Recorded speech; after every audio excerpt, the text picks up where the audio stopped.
Assalamualaikum warahmatullahi wabarakatuh. Perkenalkan nama saya Febriana Dwi Puspitasari dengan NIM 402, saya dari AT22B.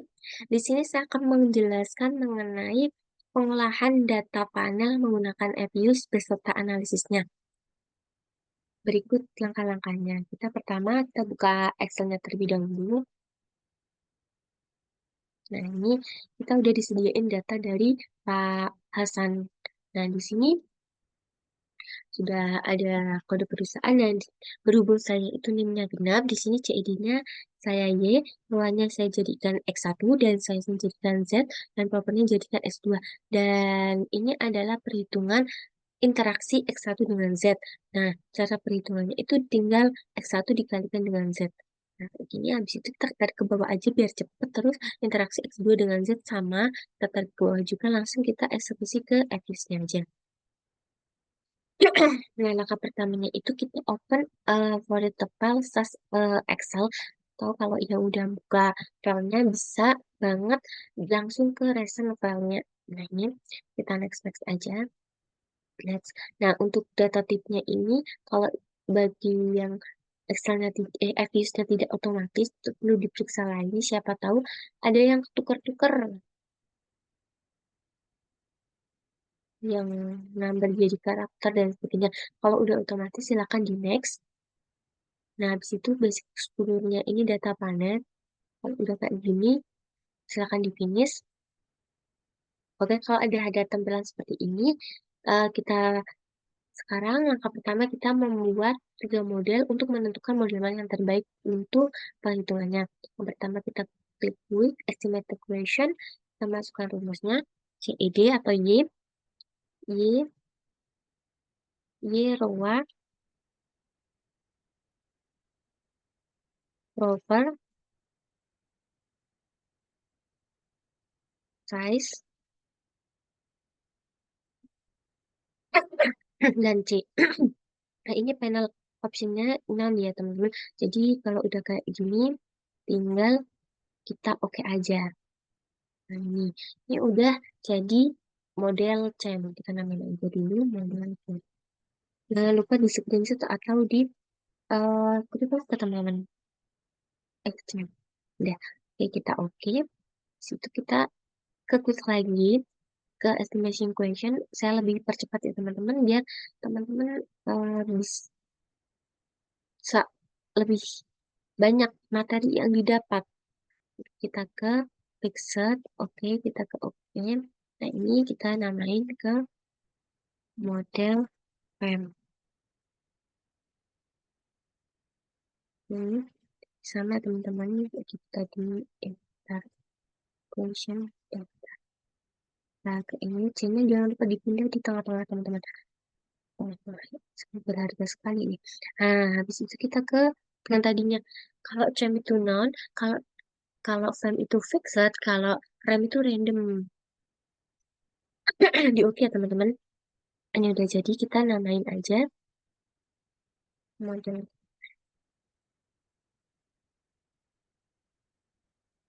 Nah, setelah tiga model itu udah kita dapatkan, kita pertama akan menguji menggunakan uji jauh, yang kedua uji Hausman.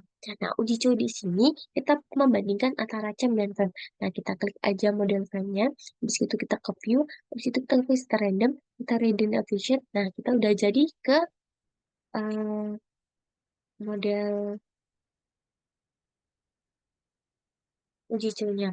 Nah, di sini uji jauh itu apabila probabilitasnya Chi-square dan F-nya itu kurang dari 0,05 bisa dinyatakan bahwa model frame itu yang menang. Tapi bahwa sebaliknya kalau lebih besar dinyatakan CEM yang menang.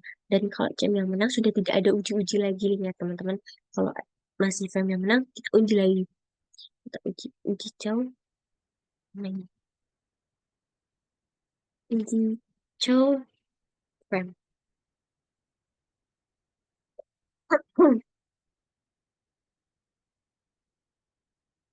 Bis itu karena uji jauh yang menang itu frame, kita uji lagi, kita bandingkan antara frame dan rem menggunakan uji Hausman. Nah, ini kita sama ke physical random ke Correct Hoffman. Nah, di sini bisa dilihat di cross section randomnya ini dengan probabilitas 0,81 di mana dia di atas apabila di uji Hausman probabilitasnya itu di atas 0,05 maka dinyatakan bahwa pemenangnya itu model rem dan sebaliknya kalau probabilitasnya kurang dari 0,05 dinyatakan yang pemenangnya itu rem. Kalau pemenangnya rem ya udah sampai rem aja. Tapi kalau pemenangnya maaf teman-teman, kalau pemenangnya rem maka sampai rem aja. Kalau pemenangnya rem uji lagi pakai leng rem multiplier. Dan teman-teman kita sebelum kita uji teman-teman. Ini kita uji ini kita namain. Habis dulu kita namain uji rem, menang rem. Nah, ini kita ke uji multiplier. Di mana uji multiplier ini, teman-teman, bisa kita bandingkan antara cam dengan rem. Nah, pertama kan kita udah buka di model remnya, teman-teman. Kita estimate dulu.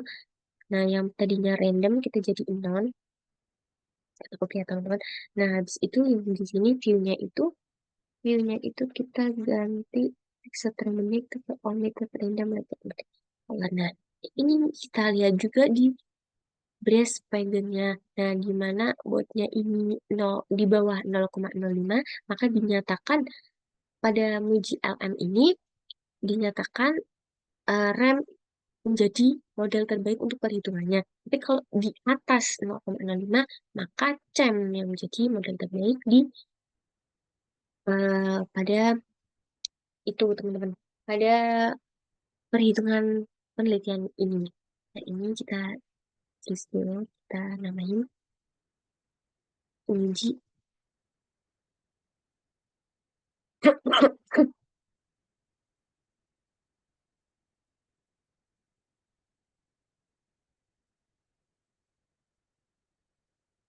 Nah, setelah kita melakukan tiga uji ini, kita juga bisa menguji asumsi klasik. Tapi dalam penelitian ini boleh dilakukan dan boleh tidak. Karena uji asumsi klasik itu jika datanya kurang dari 100 atau kurang dari 30. Nah, dari sini saya akan melakukan uji asumsi klasik. Pertama, kita buka episode baru, teman-teman. Kita ke data yang tadi. Next aja ya. Nah, pada bagian basic strukturnya ini, kita ganti ke unstructured index. Oke, kita finish ya, teman-teman. Minum. Nah, di sini kita uji dulu normalitas, multikolonialitas, heterogeneous, dan autokorelasi linearitas. Kita uji dulu, teman-teman. Kita masukkan rumusnya. Ini rumusnya cuma masukkan di sama CID doang. CID itu Y ya. Terus kita masukkan C bawah.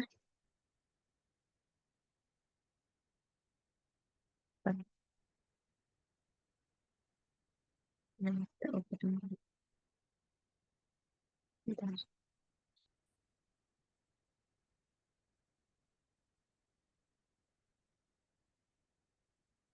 Uji.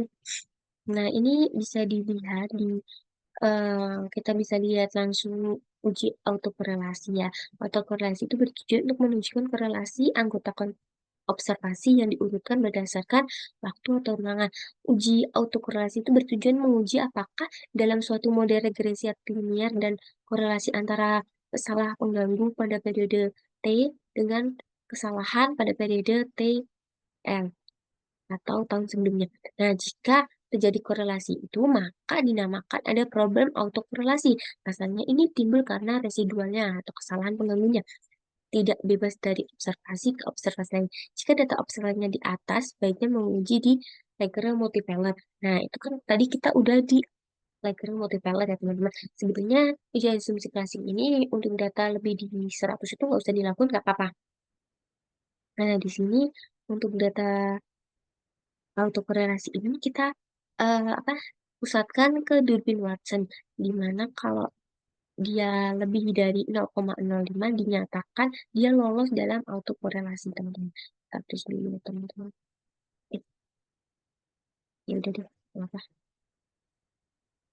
Autokorelasi lolos. Sebenarnya nggak usah di-share, nggak apa-apa sih teman-teman. Bisa juga nggak apa-apa. Nah, habis itu kita ke uji normalitas teman-teman. Kita klik ke view, kita ke residual, kita ke historis normalitas tes. Nah, di mana bisa kita lihat probability-nya 0,08099 ketika normalitasnya itu lebih dari 0,05, maka data tersebut itu dinyatakan normal teman-teman. Nah, seperti itu.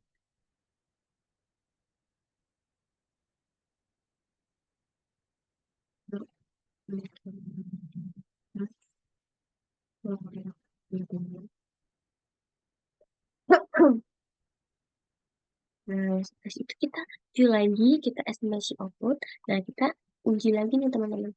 Kita uji ke dalam terus multikulturalitas dulu. Multikulturalitas itu kita ke koefisiennya, habis itu ke variance inflation-nya. Nah, bisa dilihat ya teman-teman, kalau buat multikulturalitas ini, kita bisa ini center tepinya. Kalau dia lebih dari 10, maka dia dinyatakan tidak lolos. Tapi kalau dia kurang, berarti dia akan lolos.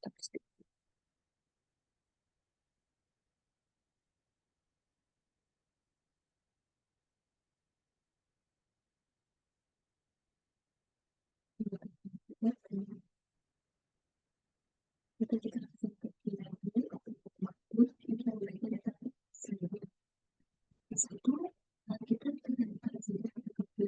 kita ke residual teman-teman. Nah, residual itu kita ini kita di sini bisa memilih sesuai dengan jenis penelitian kalian. Nah, di sini saya menggunakan jenis Pagan Graph. Oke. Nah, di sini kita bisa lihat di ini F statistiknya. Jika dia lebih dari 0,05, maka dinyatakan lolos.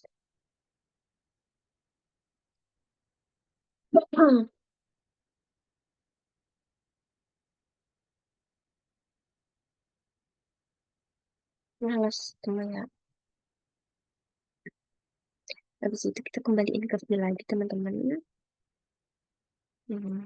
Kita ke view, kita balik ke stability dan randomness ini untuk membuat linearitasnya teman-teman. Nah, linearitasnya itu bisa di ini teman-teman di statistiknya. Nah, apabila dia di ada apa lebih dari 0,05 berarti dinyatakan lolos. Ini dinyatakan lolos teman-teman. Apa ya?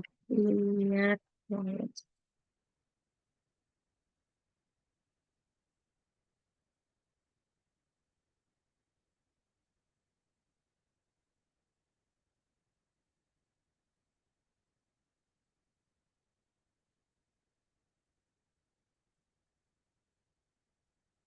Ini setelah uji asumsi ini kita perlu melakukan namanya deskripsi analitik nih teman-teman. Dimana deskripsi analitik ini caranya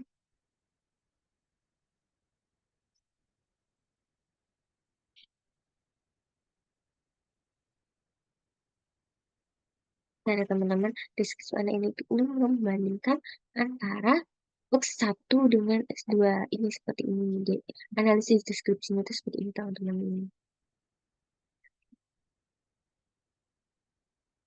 Kita masuk ke grup ya teman-teman.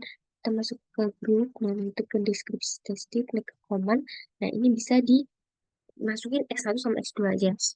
Kalau misalnya kalian punya S3, X4, masukin aja. Sini ada ROA.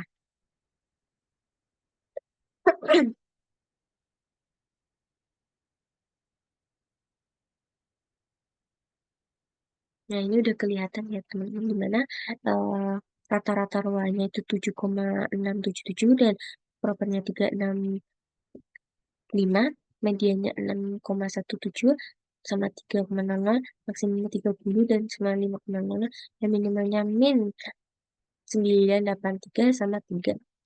Nah, di STDF-nya ini 6,6 dan ini 0,76. Dan Squeeze-nya 1,155 dan 0,666. Dan Cortalisnya 5,11 dan 201 ya. Jadi lihat ya teman-teman bahwa ini adalah hasil analisis deskripsinya. Ini kita namain aja nggak apa teman-teman.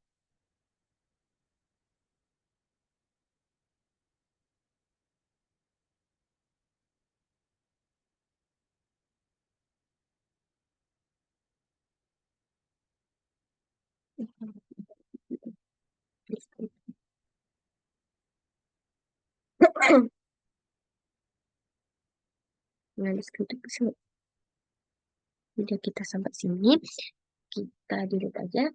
Nah, habis itu kita menguji lagi nih kayak hipotesis T, F, sama silang. Ini sebenarnya kalau kita masuk ke buku teman-teman. Estimasi ini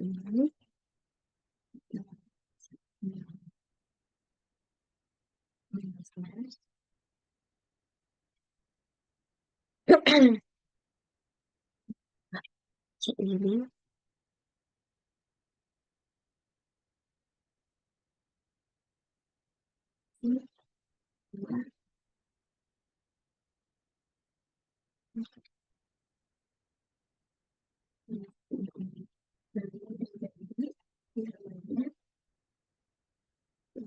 uji ya teman-teman di sini buat uji hipotesisnya itu kita bisa lihat di probabilitasnya, kita lihat ke X juga ya, kita bisa lihat di probabilitasnya ini X1 dan X2 apabila dia lebih dari 0,05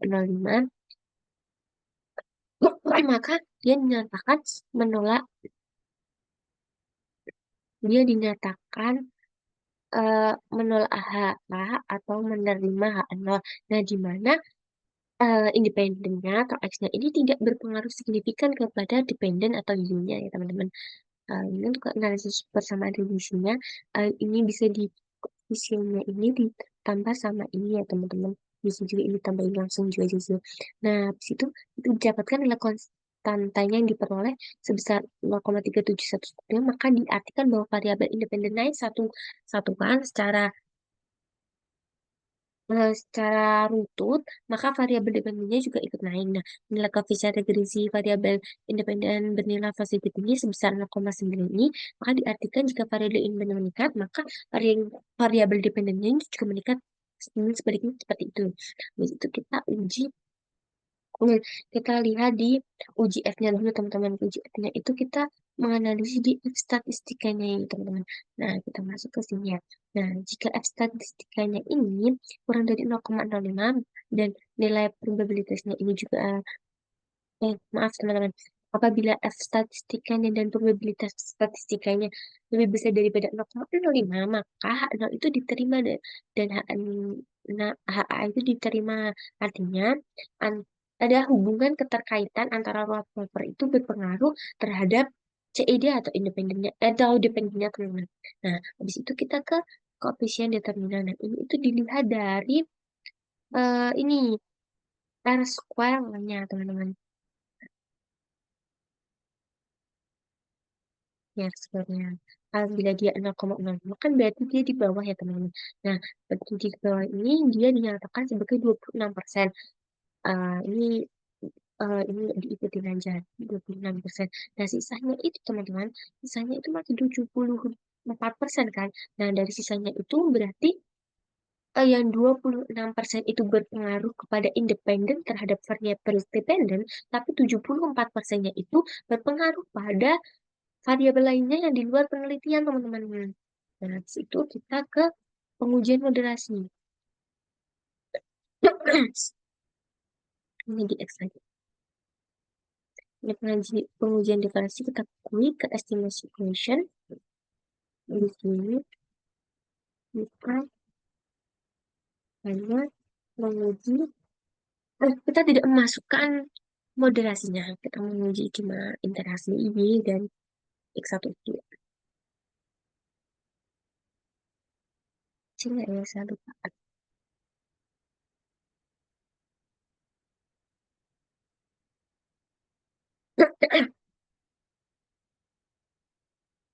Ini satu dulu ya teman-teman. Kita jadi ini. Oh, maaf, ini belum di spasi. Keluar.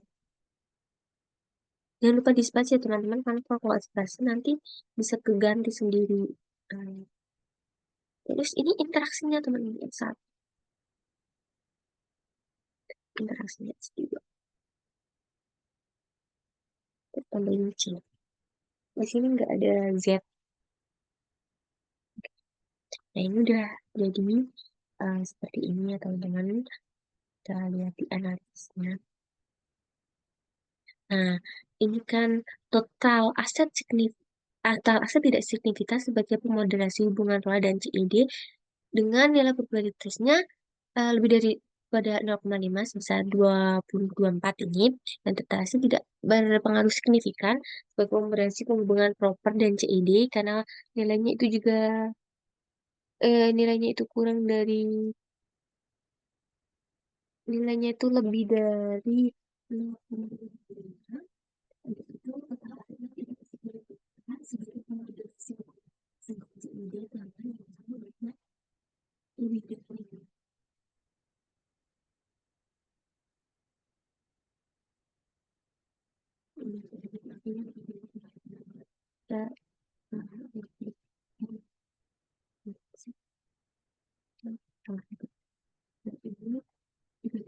lebih dari semua dinyatakan tidak signifikan semua teman-teman. Seperti ini dengan CED-nya ini 0,74 dan Y-nya itu 476 dan propernya 20023 ini teman-teman bisa dilihat sendiri. Habis itu kita masuk ke regresi data panel hubungan set variabel yang memperkuat dan jadi tuh gini, di bagian 5 ini variabel Z itu berhubungan memperkuat atau memperlemah variabel lainnya gitu loh teman-teman. Di sini ada 4 variabel moderasi. Yang pertama, jika hasil uji B non signifikan dan B signifikan, nah jenisnya itu mode murni atau pure moderator, dan jika B signifikan dan B signifikan, mode semua atau kuasi moderator. Kuasi moderator merupakan variabel yang memoderasi hubungan antara variabel independen dengan variabel dependen yang sekaligus menjadi variabel independennya. Nah, ini kalau yang satu signifikan, yang satu non signifikan, berarti prediktor dinyatakan menjadi prediktor moderasi. Artinya variabel moderasi ini hanya berperan sebagai variabel prediktor independen dalam model hubungan yang dibentuk. Nah, kalau enggak signifikan semua, dia moderasi potensial atau artinya itu dia tidak memoderasi gitu loh teman-teman. Jadi dia homologanisasi moderator artinya variabel tersebut potensial menjadi variabel moderasi. Nah, dalam pengujian ini untuk menguji set apakah benar menjadi pure moderator atau quasi moderator atau atau bukan sama sekali moderator, bisa dilihat ya pure moderator bisa yang dijelaskan tadi, jika output pertama signifikan dengan interaksinya signifikan hasilnya pure moderator. Tapi kalau em, output pertama dengan pengaruh interaksinya dua-duanya signifikan menyatakan kuasi. Kalau yang signifikan output pertama tapi interaksinya nggak signifikan itu menyamakan prediktor. Tapi kalau keduanya nggak signifikan itu hasilnya bukan moderator ya teman-teman. Oh yang pertama kita langsung eksekusi aja nih teman-teman.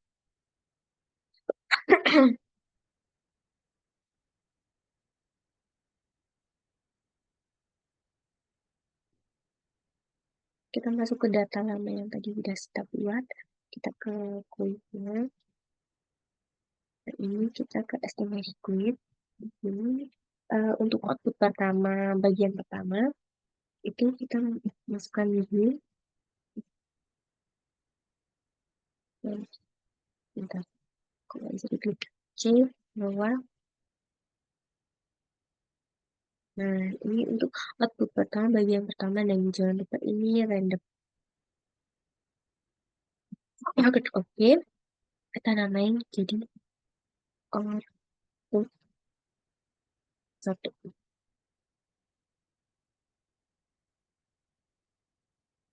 Kita bikin lagi teman-teman output Kita buat 2.2 gitu ya teman-teman.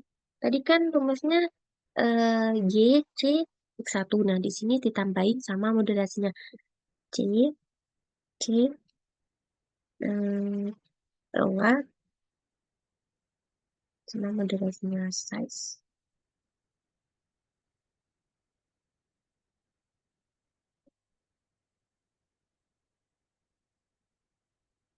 Ini mana yang tadi terpilih dan sini kita namain aja. Ya, oh, 21 aja ya.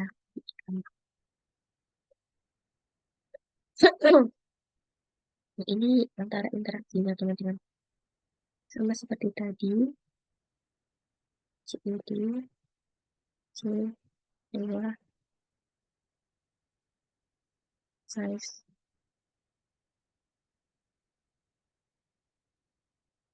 1.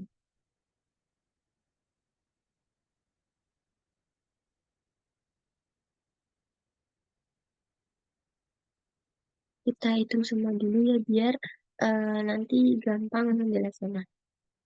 Ini output X1Z. Jadi kita ke ini yang output kedua pertama itu sama, cuma diganti X2 aja. CMD, C, proper, namanya ganti random, ini oke, kita namain output. Terserah kalian itu.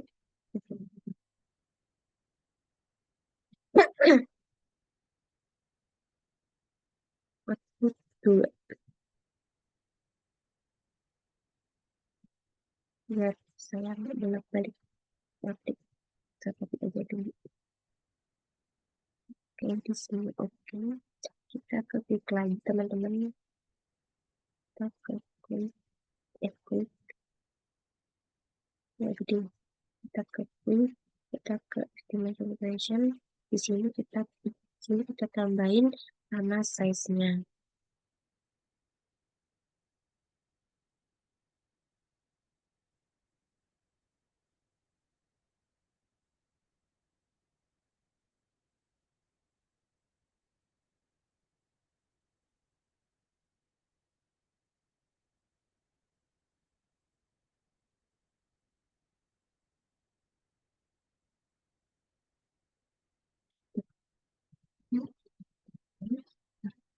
Size-nya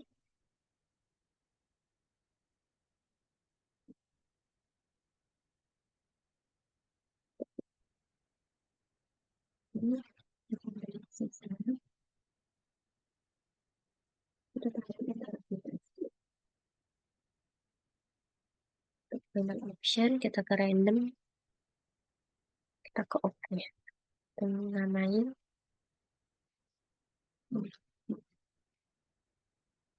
X2Z.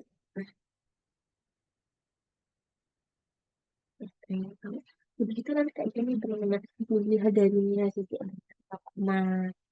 Iya teman-teman, cross section randomnya 0,898, artinya bahwa dia itu lebih besar daripada 0,5, menunjukkan bahwa setiap variabel independen CS ini tidak berpengaruh signifikan terhadap ROA-nya. Nah, kayak gitu. Ya, ini juga sama teman-teman, yang output kedua dari sisi R-nya kok lebih tidak signifikan. Nah, ini untuk penjelasannya. Output pertama, jika kan tadi X1-nya itu 26, dia itu 0,26, dia itu di bawah 0,5, berarti dia memiliki pengaruh nih. Nah, tapi Z-nya itu apakah memperkuat dalam pengaruhnya atau enggak gitu loh. Nah, di sini kan dilihat tadi kita udah masukin Z ya. Nah, ini kita udah masukin Z kan. Udah masukin Z-nya di sini. Nah, ini tuh malah lebih teman-teman. Kalau lebih berarti dia tidak signifikan. Terus untuk yang satunya juga, dia juga lebih. Nah, ini juga tidak signifikan teman-teman. Nah, kalau kayak gitu, dia dinyatakan bukan bukan sebuah moderasi atau independen, misalnya itu bukan variabel moderasi atau independen. Output keduanya juga sama dengan X2-nya itu 1/5, itu pengaruh. Tapi apa Z-nya itu memperkuat atau melemah, itu itu diteliti lagi dengan yang kita buat tadi, output 21 sama output 22 itu. Nah, terus sama interaksinya. Nah, ini di sini didapatkan outputnya 0,68. Ini lebih besar daripada 0,05 kan. Jadi dia tidak signifikan. Nah, kalau interaksinya 0,66 juga tidak signifikan karena lebih besar daripada 0,05. Nah, berarti Z ini bukan merupakan variabel moderasi atau marital independen. Nah, mungkin dari saya cukup sekian, banyak kurang lebihnya saya mohon maaf. Bila topik berbeda. Wassalamualaikum warahmatullahi wabarakatuh. Dadah, see you next time.